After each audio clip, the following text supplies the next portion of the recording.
Bonjour à tous, je m'appelle Eldrid, j'ai 24 ans, je suis une femme transgenre et j'ai été violée il y a 2 ans, 2 fois, par un garçon trans.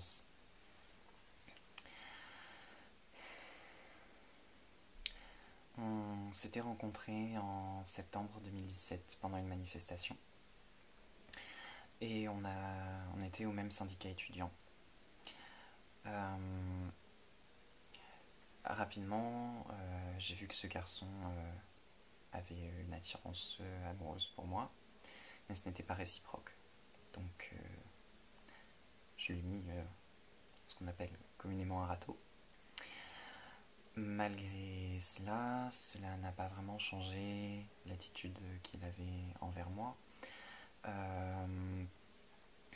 Et c'était beaucoup de demandes d'attention et de câlins et de contacts, y compris quand ce n'était ni le lieu, ni l'instant, ni l'enjeu.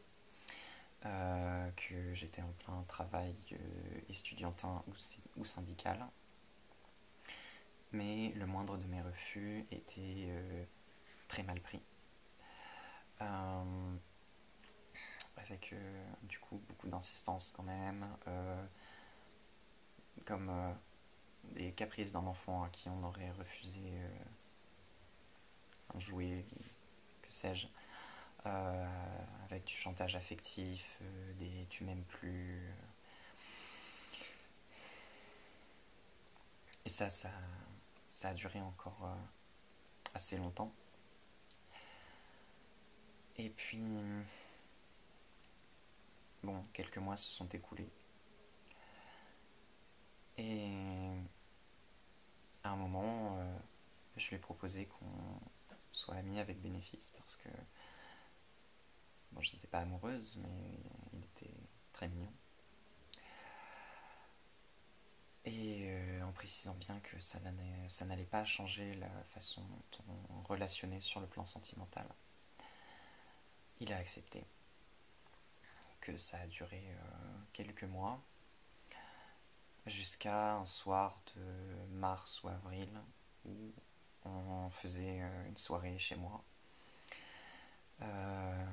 J'avais un petit peu bu, un peu fumé, ce qui a probablement affecté ma résistance, mais pas mon envie. En fait, il se trouve que j'ai une libido très élevée en temps normal, mais que ce soir-là, je n'avais pas envie. Et ce soir-là, il m'a fait comprendre qu'il désirait avoir une relation sexuelle avec moi. J'ai refusé, mais mon refus n'a pas été entendu. Il a insisté longuement, beaucoup, avec des phrases que nous connaissons bien, des « mais si tu en as envie, je le sais, je le vois, tu n'attends que ça », pendant 3 ou 4 heures. Donc au bout d'un moment,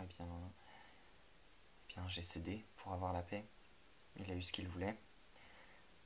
Et le lendemain, il a recommencé et il a de nouveau obtenu ce qu'il voulait puisque ça a encore duré longtemps.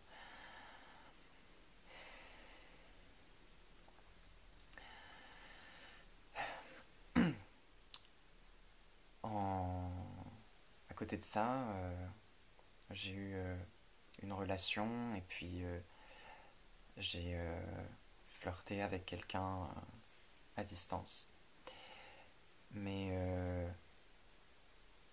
dès que j'en parlais, il était toujours très méfiant, très possessif, dire non, cette personne je la sens pas, elle est pas bien pour toi. Et j'ai appris par la suite, grâce à un de mes meilleurs amis, avec qui ce garçon discutait, que mon violeur parlait de toutes les personnes en fait qui me tournaient un petit peu autour, euh, avec des termes extrêmement misogynes et putophobes qu'on connaît bien aussi. Et donc au moment de la Pride 2018, je l'ai confronté avant le défilé. Euh, je lui ai dit ce qu'il avait fait. Comme je pensais sincèrement que son acte était plus un manque de sensibilisation, un manque d'éducation au consentement, surtout qu'il m'avait dit auparavant qu'il n'était pas féministe mais égalitariste. Il disait que le féminisme c'était un extrémisme. Donc bon, voilà, je pensais vraiment que c'était un manque de déconstruction, simplement. Et donc je l'ai confronté, il a reconnu les faits devant moi. Il a éclaté en sanglots, il s'est excusé. Euh, et puis je lui ai dit que du coup on n'aurait plus de relations sexuelles, mais que je tenais à son amitié. Et donc je voulais bien qu'on reste amis. Et que aussi je ne parlerai pas de ce qui s'était passé, je ne le call-outerai pas. Parce que comme c'était un garçon trans et que les personnes trans sont vulnérables et isolées, je n'avais pas envie que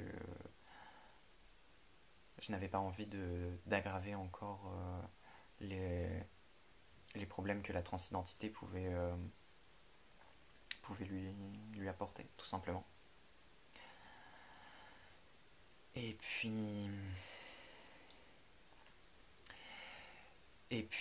un peu plus tard, quelques semaines après, il m'a bloqué sur tous les réseaux. Euh, des gens sont partis de ma liste de contacts Facebook. Et en fait, c'est en novembre de la même année que j'ai appris pourquoi.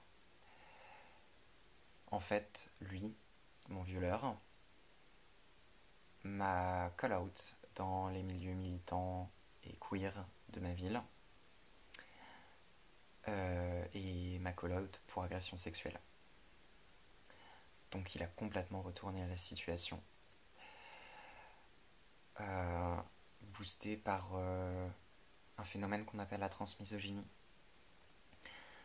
Comme nous, les femmes trans, euh, souvent il y a ces clichés comme quoi nous sommes des hommes déguisés, des agresseuses en puissance, parce que certains d'entre nous ont toujours un pénis, toujours très associé à cause des hommes cisgenres aux agressions sexuelles et au viol. Donc il avait ce contexte-là pour lui.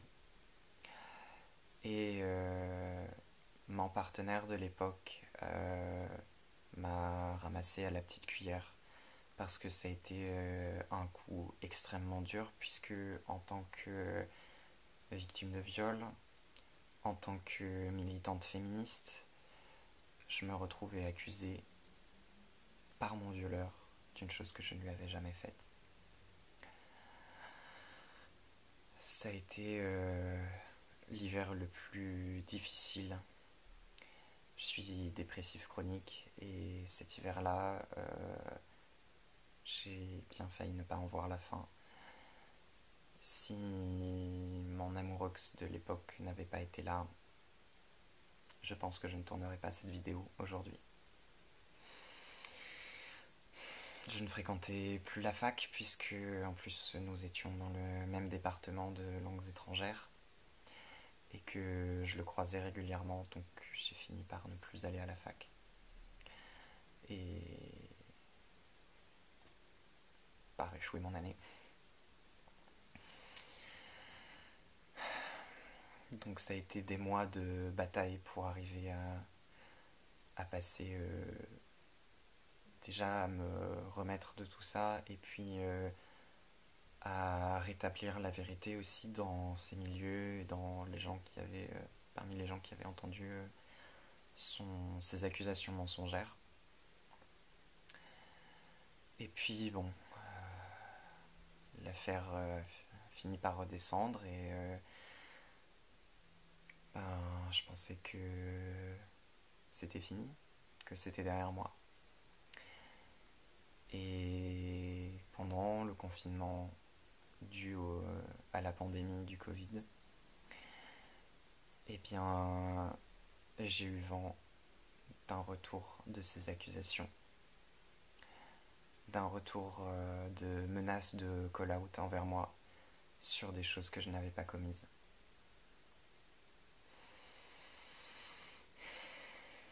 À l'époque, euh, à l'époque du viol, je n'en avais pas parlé. Je voulais enterrer cette histoire et passer outre le plus vite possible. Je n'ai commencé à en parler que lorsqu'il a fallu que je me défende face aux mensonges.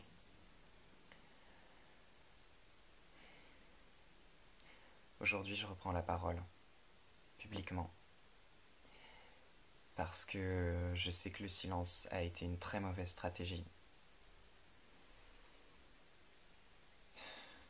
J'ai été violée et mon violeur m'a accusé des choses que lui m'avait faites. Aujourd'hui, c'est fini.